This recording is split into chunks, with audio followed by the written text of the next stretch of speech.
امروز 11 اپریل است و من شالوی گلخوجه تا 15 دقیقه دیگر با اخبار مهم شما را همراهی میکنم. نخست سرخطی موضوعهای برنامه. سفر پرخطر امامعلی رحمان به نوروزگاه پنجکент و زینوگواری هوا باعث شده است که چرخبال رهبری دولت در منطقه میخوره به زمین نشیند. با گذشت تقریبا یک ماه از باز شدن مرزهای تاجیکستان و ازبکستان، نرخها در بازارهای نزدیک سرحدی تدریجاً برابرند. شما با ماتریالو سونی ماینون لیکن روزگار با میکتگی چیزا یک خیل بود است. تحریم در روسیه، تاثیر در تاجیکستان. به اندیشه اقتصادشناسان پایین‌روی روبل روسی به نااستواری قرب سامانی هم سایه می‌افکند. چرخبال پرزیدنتی تاجیکستان روز 28 مرد بیش از نیم ساعت در میخوره ورزاب رهگم زده است. بنابراین سفر امامعلی رحمان که به نوروز پنجکент رسیبار بود به تأخیر افتاد. طبق نقشه جشن نوروز در شهر پنجکent باید روز 27 مرد برگزار میشد، ولی به خاطر نامساعدی باد و هوا آن را به روز آینده گذاشتند. ولی 28 مرد نیز پرزیدنت با تأخیر به جشنگاه رسید. باد و هوا معلوم است که باد و هوا نقض می شود، لیکن همون روزی پرواز ساعتی پرواز باد و هوا ویران شد. بعد از هوا نقض شدن باز دوشنبه به سیگنال آمد که هوا نقض شد. جناب والی وقتی که پرواز کرده رفتن میخوره با هوا ویران شد، تومان، برف، باران، مجبور شدن که در میخوره شینند ورتولیات‌های شینانند. برای یک عذاب در سر راه یک شتیت لگی کوهگونی هم خیلی باد و هوا ویران بود. سخنگوی پرزیدنتی تاجیکستان میگوید با سبب نبودن امکان دوباره پرواز طریق چرخبال، امامعلی رحمان با ماشین تا پنجکent سفر کرد.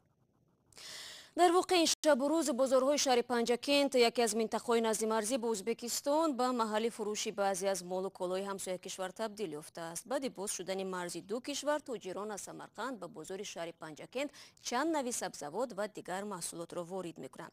ولی به گفته ساکنان برخلاف انتظارات آنها، نرخ‌ها در بازار چندان تغییر نکرد. مولا رجب یوسفی تفصیلاتی بیشتر دارد. این نان از شهر سمرقند ازبکستان به بازار شهر پنجکent آورده شده است. ارزشش 5 سامانی می باشد. در برابر نان در بازارهای شهر پنجکent همچنین پمیدار، بادرنگ، حسیب و گلها ازبکستان را واخوردن ممکن است. قریب هر روز تاجران از سمرقند به بازار شهر پنجکent چند نوع سبزیجات و دیگر محصولات را وارد می کنند. من این باری تاشکند آمده است. پمیدار بادرنگ که 18 فروختیم. من این انارو 16 فروختیم. این تاشکند اینویم. من هم موقع 15 گرفته که دیگه 16 فروختیم که میپوست ساده بخته. بایم اینجا وای با گرفته. وای تموجنی هم میداره دیوکه. به قبل تاجران مال و محصولات هنوز در حجم کم وارد می شود و این نمیتواند به پایین بردن نرخ در بازار تاثیرگذار باشد. ساکنان میگویند به خاطر گرانی ارزش محصولات مجبور شدند یک چند نوع خوراک را از سبد استعمالشان اختصار کنند. این بسیار قیمتونه که حاضر به ضرور ماندم با 1 کیلو نیم کیلو میخرم ده. با این خودم که اکنون بهار شده است که اکنون با ارزانی میشد، پیش ارزانی. سودا روز از روز کم شده رفته است. از پیشتر دیده آنچه کم. پیشتر یک تا گوه در یک روز میفروختیم. امروز یک تا گوه در 2 روز میفروشیم. جاش بود کلانتر باشه تا 3 روز فروختیم. 1 کیلوگرم گوشت گاو در این بازار 36 سامانی نرخ دارد. کامل باباخانوف سالها باز در بازار شهر پنجکent گوشت میفروشد. او میگوید نرخ را قصداً بالا نمیبرند. آن را در سطح معتدل نگاه می‌دارند. اگر گوشت را ارزان کنند خراجاتش را نمی پوشاند، قیمت کنند خریدار نمی یابند. نرخ محصولات کشاورزی در بازار این شهر نزدیک مرزی از بازارهای دوشنبه چندان تفاوت ندارد. برای مثال 1 کیلوگرم کارتوشکا با ارزش 3 سامانی و سبزی و پیاز 1 سامانی و 50 درم فروخته می شوند. آرد را باشد از خوجند می آرند. نوی اولی 140، نوی یکم 135، نوی دویم 110-15. آرد از کجا می‌گیرد؟ از خوجند استحصال وطنی همیش. در بازار پنجکent بجز از ساکنان محلی، مهمانان از ازبکستان هم دیده می شوند. از بازار دیدن میکنند، محصولات ضروریشان را میخرند و نرخ را مقایسه میکنند. منبع ماتریالو قیمت‌تر، شما با ماتریالو سونی майнон лекин рӯзгор ба микитаги чизо як хел будааст. ҳозир пурсидем аку меҳмон гуфта моона нағз бай карданд, гап заданд. رو می‌آوریم به موضوعهای دیگر. دیروز منصبداران بلندپایه روسیه گفتند که صرف نظر از تهدیدها و تحریم آمریکا روبل روسی استواری را از دست نداده است. بانک مرکزی روسیه میگوید هنوز ضرورت دخالت حکومت به اقتصاد وجود ندارد. روبل روسی بعد موج تحریم‌های آمریکا علیه 50 ثروتمند روس با شدت پایین شده روز سه‌شنبه $1 آمریکایی 60 روبل روسی قیمت داشت. با توجه به آنکه درآمد اکثر نونآوران در خانواده‌های تاجیکستان از روسیه است، مردم نیز هر گونه افت اقتصاد در این کشور را پیگیری میکنند. تحلیلگران در صحبت با زرانگیز نوروز گفتند با احتمال بیشتر تاثیر این روند را در آینده نزدیک مهاجران تاجیک هم احساس خواهند کرد.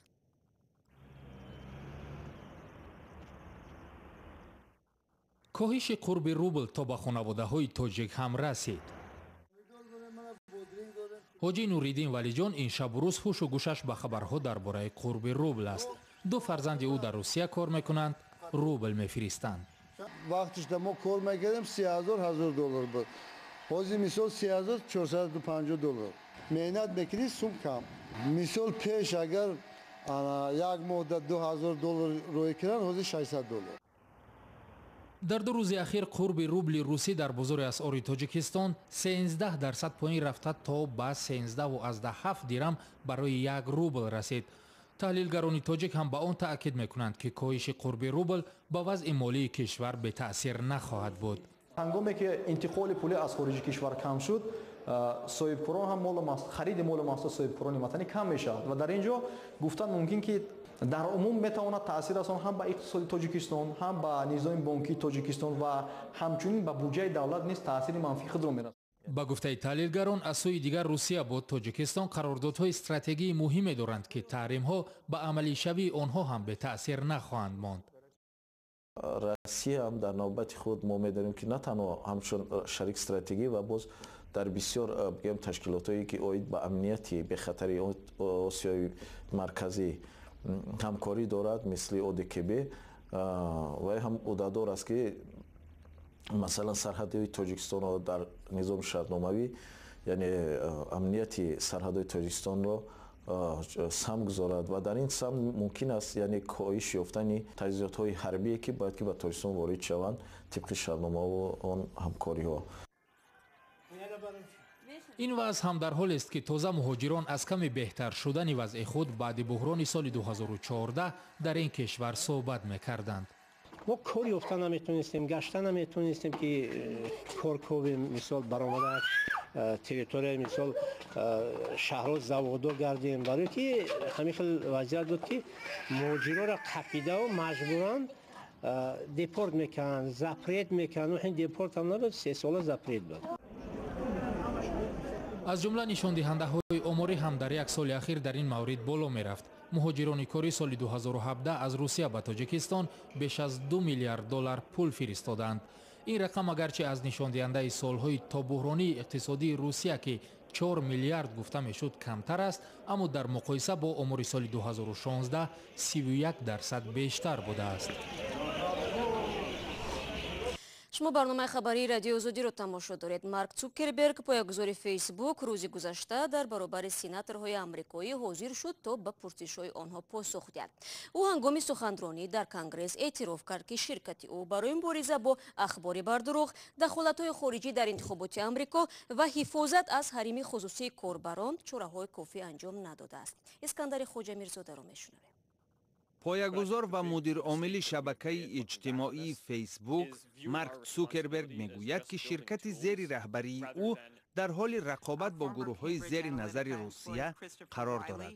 روز 10 اپریل اثنای سخنرانی در کنگرس ایالات متحده آمریکا، زوکربرگ 33 ساله گفت که فیسبوک چندین کوشش روسی دخالت به انتخابات و حیات خصوصی کاربران این شبکه و همچنان برانگیختن اغواها را جلوگیری کرده است.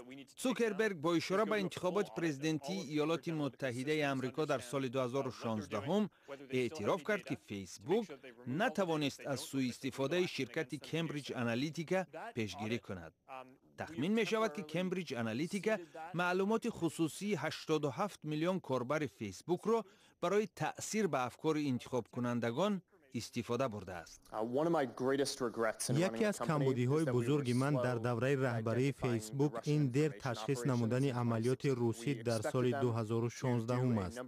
ما تخمین می‌کردیم که حمله‌های کیبرنتیکی عنعنوی راه اندازی می‌شود و ما این گونه حمله‌ها را تشخیص و بی‌ضرر کرده شرکت‌های زیر ضربه را سریع آگاه کردیم. ولی عملکرد نوی اطلاعاتی را دیر معین نمودیم. طبیعت این گونه حمله‌ها این است که افراد در روسیه از نظام ما و دیگر نظام‌های اینترنتی سوء استفاده می‌کنند. این مثل سبقت تسلیحاتی میباشد. آنها رشد می‌کنند و ما هم کارمان را بهتر اجرا می‌کنیم.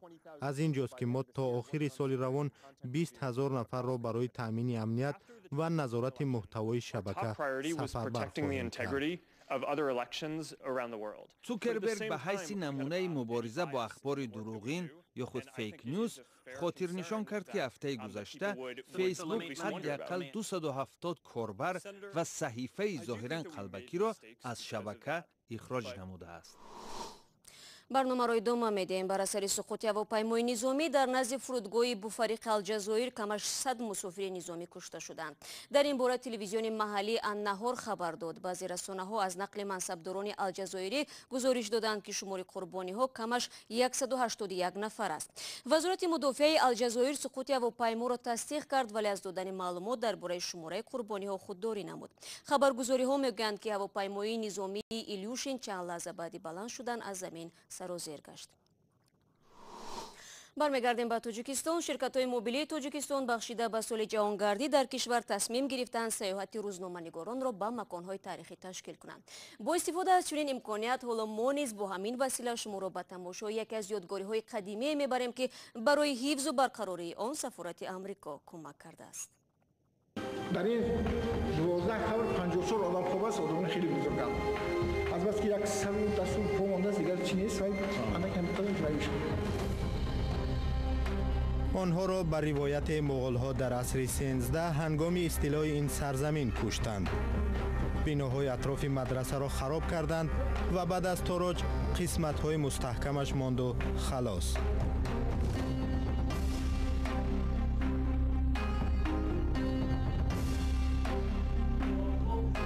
مردم هم به قول بدنهای پاره شده آنها را در داخل یکی از تالارهای این مدرسه به خاک سپاریدند. شاید همان زمان به خاطر این دانشمندان اینجا را مردم مزار شریف و زیارتگاه خود ساختند. با نام خواجه مشهد حالا هفته تا 100 نفر آن را می‌بیند. کتیبه است، بیسم الله است با خط نصری. اینجا هم که چون در صفون هنگام کفتگاه رخوی اینو برده شدن. در اون وقت مسکو خوجین بود اینجا اومدن تماشا کردن صورت گرفتن ممنون. این یادگاری تاریخی در حدود کبودیون امروزه در نزدیک دهه صیاد جایگیر است. با قول تاریخ‌نگاران در این مدرسه ناصر خسروی کبودیونی شاعر و فیلسوف بزرگ در عصر 11 تحصیل کرده است. طرح ساختمان هنوز هم موجب حیرت و منبع آموزش دانشمندان معاصر است. مهارت معماری خواجه مشهد هنوز هم حیرت انگیز و اسرارآمیز باقی مانده است.